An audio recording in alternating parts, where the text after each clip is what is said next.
Rise up, the Dukes are back, and now it's time to rise up. The crew is back, and now it's time to rise up. The Dukes are back, and now it's time to rise up. Rise up, rise up. The Dukes are back, and now it's time to rise up. The crew is back, and now it's time to rise up. The Dukes are back, and now it's time to rise up. Rise up. And we're back to another episode of the D's on Fire podcast. Been a great week and a half of Duquesne basketball since we last spoke. Yeah, 3-game winning streak. Yeah. Now, last pod I said results don't really matter.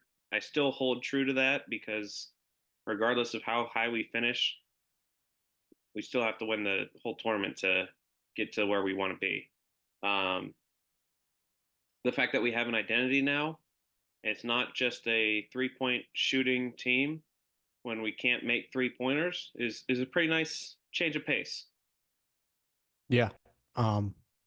Defense is kind of turning into this team's identity, which I love.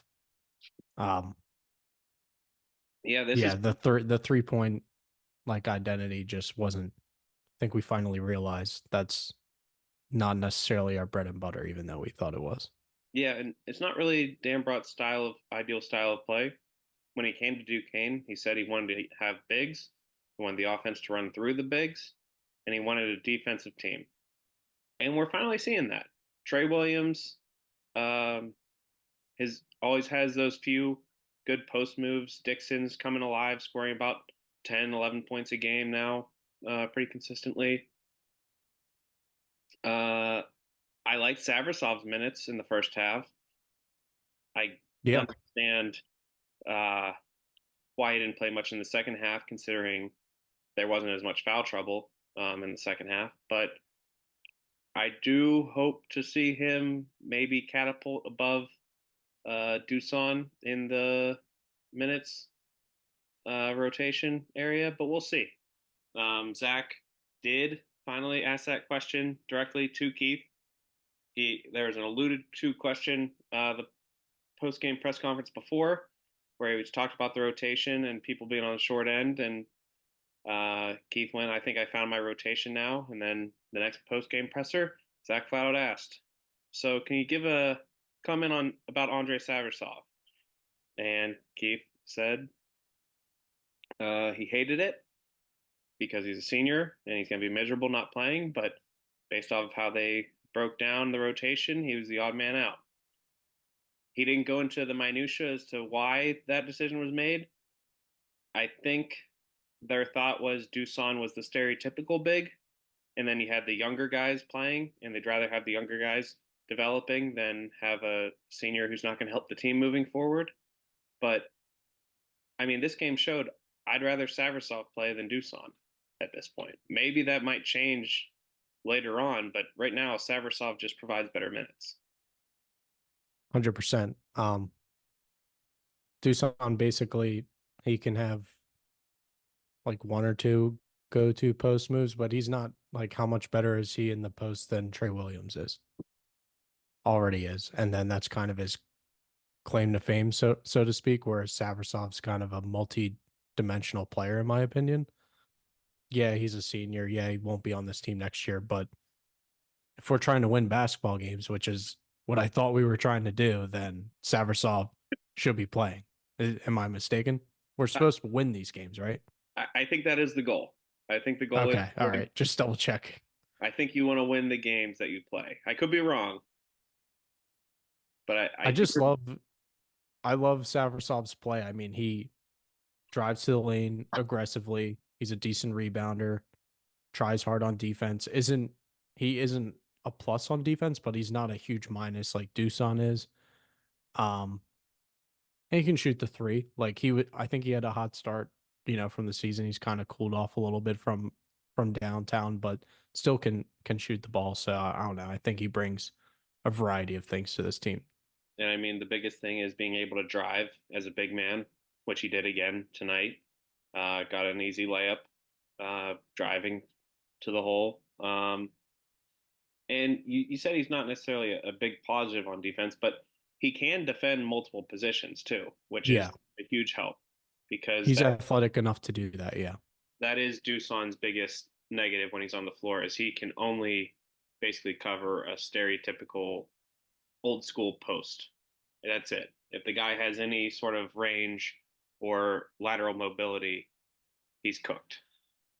I think he has, I don't know, cement feet when he's on defense. That's just my opinion. I think he's by far the worst defender on the team. Um, and also saw Natchez didn't really get into this Chicago State game. Um, again, and I've said it previously. I'm personally okay with that. Think we've learned. Think we want to. I think we both agree we want to see Horonsky over him, which is that's probably the guy he's fighting minutes with. Him, Fusini. Um, and yeah, I think I'd rather see Horonsky at this point in Yeah, the, and we're only talking about like 10 minutes a game, but yeah. still, Neckis is probably the third power forward spot at this point, behind Trey and Fusini, and then occasionally getting some minutes at the three if we were in foul trouble somewhere in the guard rotation. Um, I texted you at some point of the game where I thought they had the ideal lineup out there, which was Day Day, Trey Clark at point, Jake DeMichael, then Trey Williams and David Dixon. Um, Now Jake DeMichael had some rough moments, especially in the second half of this one. And man, once his shot starts falling, he's going to be dangerous. But that 3-pointer has completely dried up for right now, and it is so frustrating. yeah. So the biggest omission from that lineup that you said that you liked out there is Kareem Rozier, and we saw it. Well, I personally didn't see it, but I saw the box score. I missed the Fordham game, um, but I saw. I think he had 18 minutes. Yeah, 18 minutes. Rozier.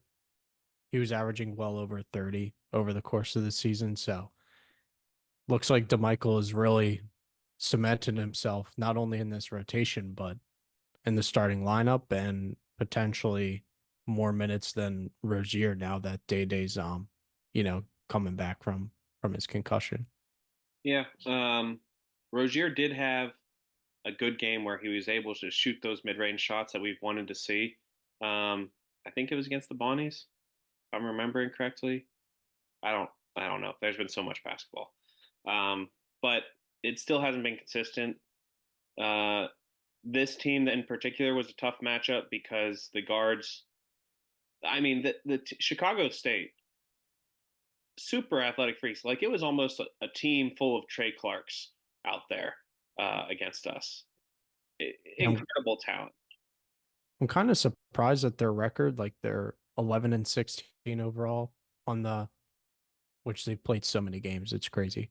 Um, but anyway, they're 11 and 16. But yeah, I mean, every every player that was on the floor for Chicago State seemed super talented to me and athletic. Um, kind of surprised at their record going into this based on how they played tonight, even though they lost. But it was it was an entertaining basketball game. Yeah, I think they're going into the NEC next year. Uh, I wouldn't be surprised if they won it all their conference next year with how well they played. Um, They shot better than us. I mean, I'm looking at yeah, the no, they just had a bunch of the box turnovers. score. You're able to turn them over. That's exactly right. 17 turnovers they coughed up compared to Duquesne's 10. They shot 40% from the field, 41% from three. That's really good. The only thing that kept Duquesne in this is, like you said, turnovers, and they got to the line. They shot 16 of 25 from the line, only 9 of 16 for Chicago State. Shout out to Day Day, drive into the hole. We talked about that for a year and a half now, and I got to shout it out every time it happens. He had some great layups today. Hope he keeps that up. And big shout out to, I talk really poorly when this team has bad situational basketball towards the end of close games. This was very smart situational basketball in the Chicago State game. We only won by 5. I believe it was a tied game with maybe it was less than 2 minutes for sure. And Trey Clark is winding down the clock. And I thought he was going to jab step three. I really thought he was going to do it. And then he didn't. Drove to the basket, or no, I think it wasn't tied. I think we were up by a bucket and he extended the lead by with two that hand. scores. Yeah. Yeah. That was just that was what I wanted to see. That's where Trey Clark is at his best at the rim. I'm going on Instagram to look up this guy's handle because Noah, who I do follow on here with our account, was fantastic. I thought as the third man tonight. What's his name? I can't remember his name on here, but he does a bunch of NBA draft analysis and breaks down movements on the floor and why players are so successful. Um, and it's a great follow on Instagram. I gotta figure that handle out, and I'll put it in the commentary below the video because everything I see of him breaking down basketball is amazing, and I'm glad I got to see that live tonight, even though it was not the most in-depth analysis tonight, but still, just those little nuggets of things that we could do better. I think he's a really valuable asset. I'm not on Instagram, so I can't really say much about it, unfortunately. Yeah, that's fair. Um, I love our guard defense. The past week, I don't think there was any guard that really got the better of us, with the exception of the one who's like a three tonight. Um, Corbett. Corbett, yeah, he just couldn't miss. Like there were a lot of contested shots that he just buried with these. No, he was a tough shot maker. I mean, yeah, this team's identity over these last three games has been defense. Against the Bonnies, allowed only 50 points. We only scored 54, but either way, allowed 50 points to Bonnies, allowed 59 to Fordham, and now 60 to what we both agree is a very talented Chicago State team. So I like the defensive identity. It's nice to see, especially when last year we did have good defense. We just couldn't clean the glass and gave up a lot of offensive rebounds, which is part of like that's the arguably the most important part of a defensive possession is ending the possession with a defensive rebound. So, but either way, they're playing well. Yeah. Some quick notes on the Fordham game. I know I was the one to see it out of the two of us. Uh, Rose from Fordham, still the most hateable person in the conference. Um, he was one of the floppers that acts tough from last year. Continued that up this year. Kicked DeMichael while DeMichael was on the ground. Only got called with a common foul. Not sure how that's possible. Like clearly an intentional kick. Uh, Yeah, and then he did foul out, which was nice. Loved that. But he should have been kicked out of the game at several points. Um, and just like the epitome of a punk basketball player, a guy who is, using the P word. yeah, he's a built guy. He has a lot of muscle. He plays well, but then he just does soft stuff and complains and whines and does dirty things. That's a punk. That's the definition of a punk for me. Um, Fair so enough. yeah, that Looks like DeMichael was the leading scorer in this game, and obviously this is the first game back for Day Day as well, coming off the bench. Did the same thing in Chicago State. yeah, DeMichael, he again, just the threes weren't falling, but he was driving to the basket and making tough floaters and layups. So it was great to see that we continue to drive to the basket. That does seem to be the offensive identity. I will say there were some passes from Trey Clark on drives tonight where I truly thought that he lost control of the ball. One being to Rozier in the second half. Rozier didn't make the three that he was wide open on, hit the back of the iron and flung out. But I truly thought that Clark just lost the ball and it just flew into the air until it went straight into Rozier's hands. I was like, all right, I guess that was intentional. Yeah. And speaking of the assists, it looks like he had 7 assists against Fordham too. So 12 points, I 3 of think 10 only from the field. one turnover, I think, for Trey Clark that game too. Yeah, that's correct. Which is He that was with the amount that he has the ball in his hands, even I think he averages like a little less than 3 turnovers a game. That's still a good assist to turnover ratio I think the Fordham game might have been his best game of the year. Um, Playing a complete show on his part, and as then like a true guard. yeah, and he did a similar thing tonight. Honestly, he had a rough start, but second half he was the reason that we won this game. I mean, there's a lot of reasons why, but we would not have been there without him tonight. Um, Dave Dixon, there was a scary moment in the Fordham game. Glad you missed it. Look, he went down funny on his knee that he had the surgery on this offseason, and I Hmm. was terrified. He came back in later in the game, obviously okay, and played tonight, but that was scary. And after the post game, or in the post game presser after Fordham, Dambrot did touch on why Dixon is not starting games, and it is to try and keep him out of foul trouble. And ironically, his first possession this game was a foul. So I guess there's some merit to that. Yeah, I mean, I get, I guess that's right, but I would argue we have a lot of flexible depth behind him. I think you can play Trey Williams at the 5.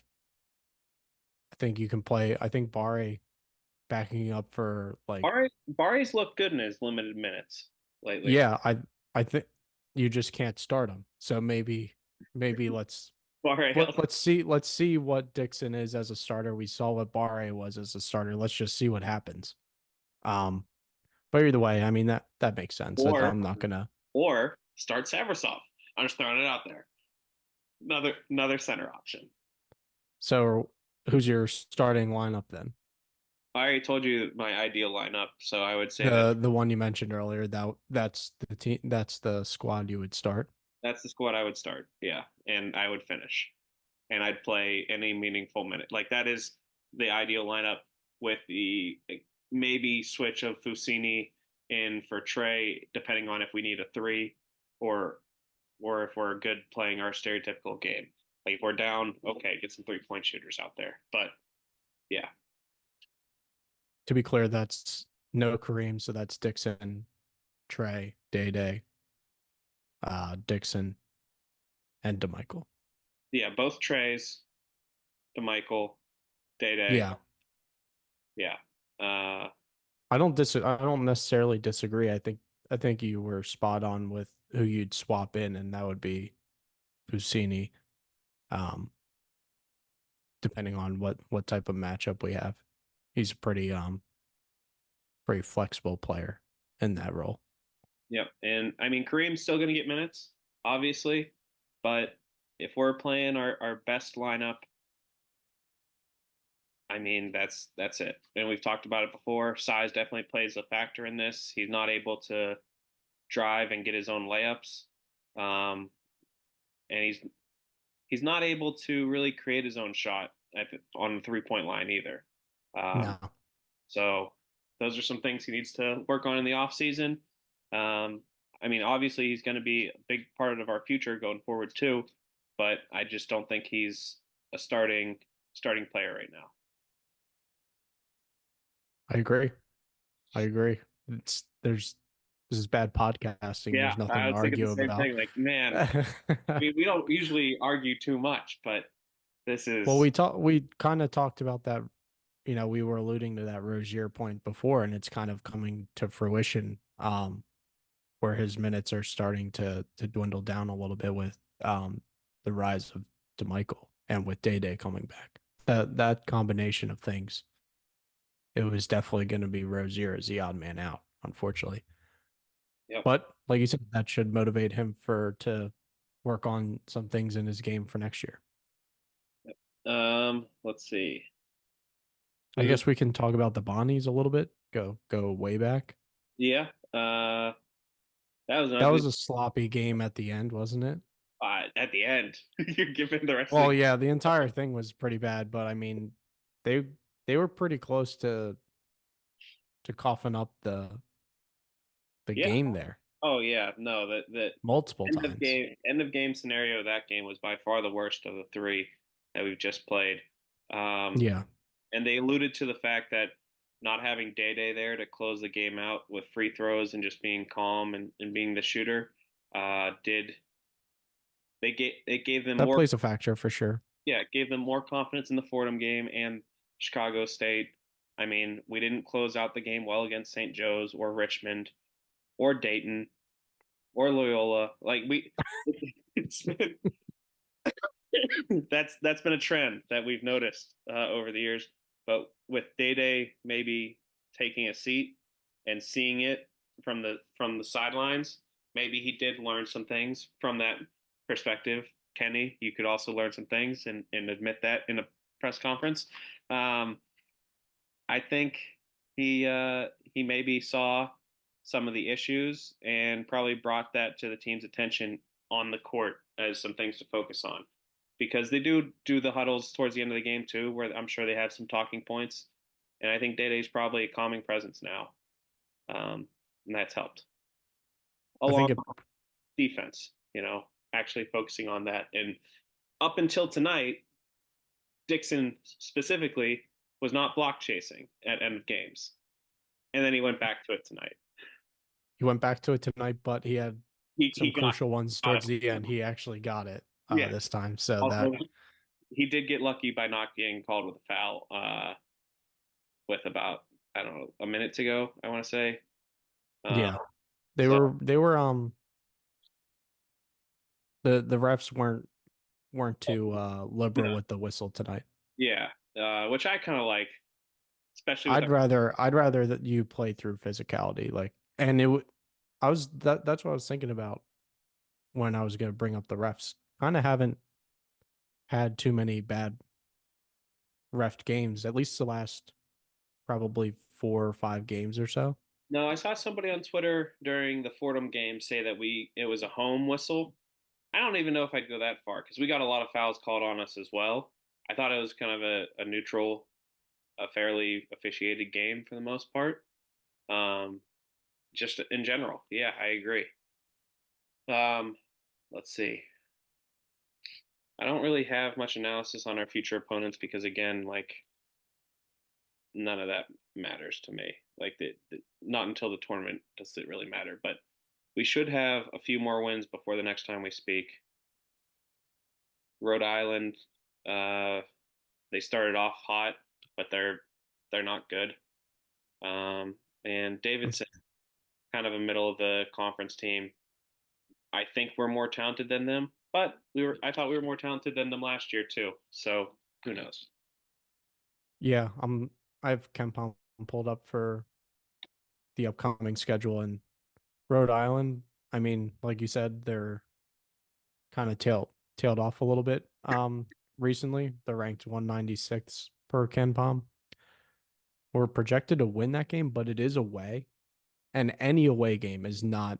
That's true. We should feel uncomfortable with any away game. I don't care who we're playing. We could be playing the worst team in the country, and if it's away, Yes, we should be worried. yes. So I'm actually really interested to see what happens with that. Like we're theoretically the better team going into that matchup away from home. I hope they really show up. We'll see what happens. But then, like you said, Davidson, that's going to be home. That should be a more even matchup. But again, I mean, we lost our first 5 conference games this year, so anything can happen. Yep. All right, and to switch a little bit over to the women's side, they've played 4 games since we last talked. Uh, 3 dominant wins where the teams never looked better. Um, all of the bigs that I talked about with Zach, showing that they could score 20 plus on any given night, have all started to get some confidence in themselves and play well.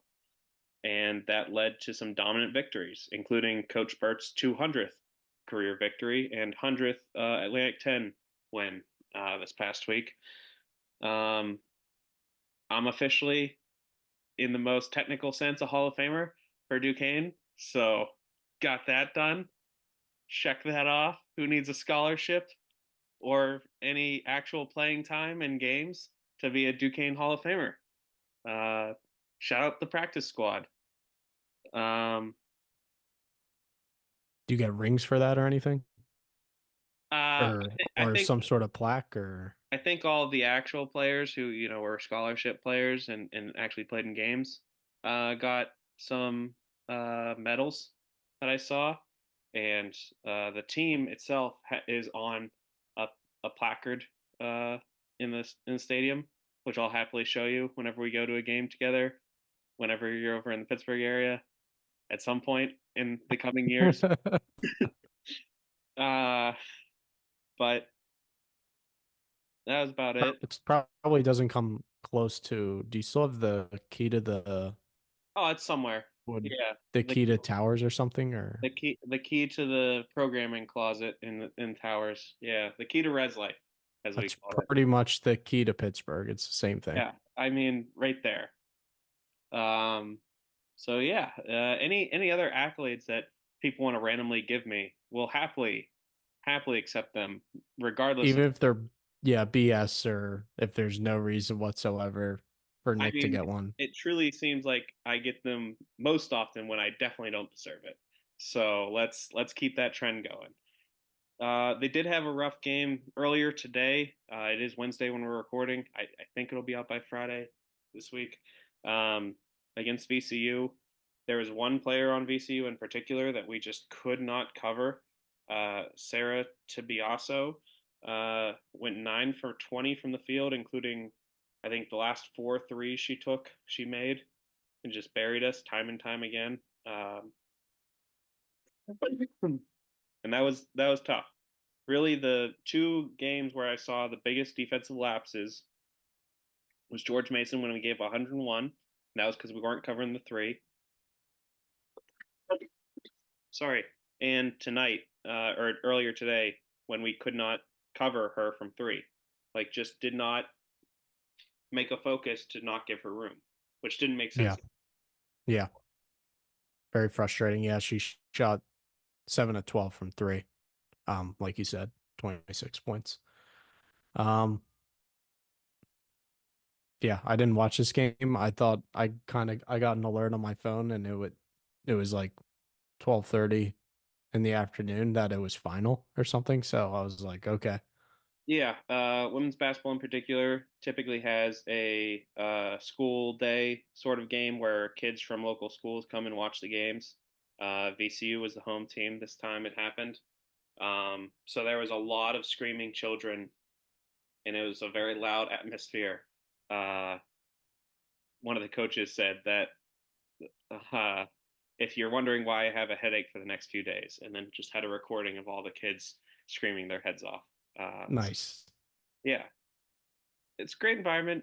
Should happen more often, honestly. I like that sort of thing where A, kids get to have a fun day instead of being in class, and B, the players get support that they deserve. Um, Yeah. so This was also against a good VCU team. So yeah, should take that into account at least. yeah, the women's team I think is clearly a top half of the division team. The three losses that they have are to George Mason, who's 8-1, St. Joe's, who's 9-1, and VCU, who's 7-2. And they beat Richmond, as Richmond's only lost at 8-1. So I'd say they're a top four team in the conference. Um, Obviously, the record doesn't show that yet, but I think as this season progresses, they could still find themselves in that top four. Um, And a big game against Rhode Island coming up. Yeah, and admittedly, the loss against VCU does hurt those chances, but still confident in this team. I think they could just go on a run here and not lose another one until I think they might play St. Joe's again later on this year. Let me check. Yes, it's the last game of the season on March 2nd. Yeah, that could be a tough one. And then they play at Richmond, but I really liked how we matched up against them. So we'll see. This is also coming from the person who thought they would be like 29-2 going through it in the preseason review of the schedule. So maybe overly optimistic. Probably not. No, I don't think so. Yeah, no, you're right. I'm good. Yeah, We got this. you're on the level. Yeah. From a guard perspective, the one person I did want to give a shout out to that we haven't talked about on this podcast, Journey the Jet, as Coach Burt called her in the post game presser, had a career day, got 18 points against that Richmond team, and had I think 3-and-1s that she converted. So just incredibly quick, able to drive to the basket, able to draw fouls, and probably our best perimeter defender. So Wow. lovely development. I mentioned last year that we didn't have enough depth, and Journey might have cracked a starting rotation, honestly, with how she's played over the past few games here.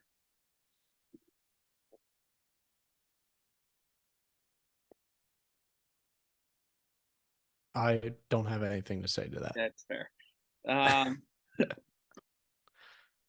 That's really all I have. I think the women's team's going to be off to a great regular season here, getting into the top half of the conference, as I said. Men's team, I don't care.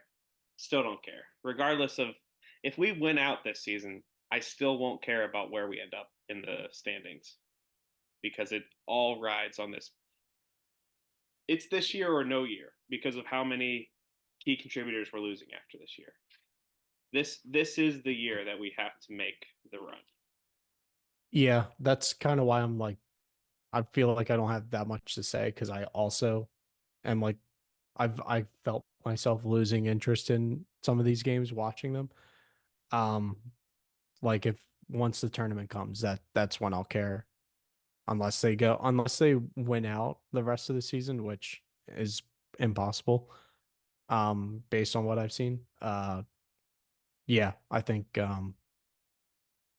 with the amount of people that we're gonna lose at the end of the season, there's no way we're gonna have a better roster than what we have this year.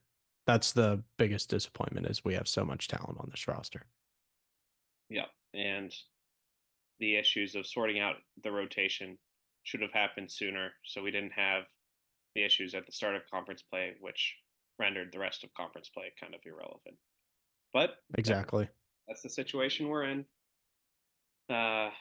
Just keep getting better. Just keep focusing on the bright spots. And let's go Dukes. Yeah. Go Dukes. The Dukes are back and now it's time to rise up. Rise up.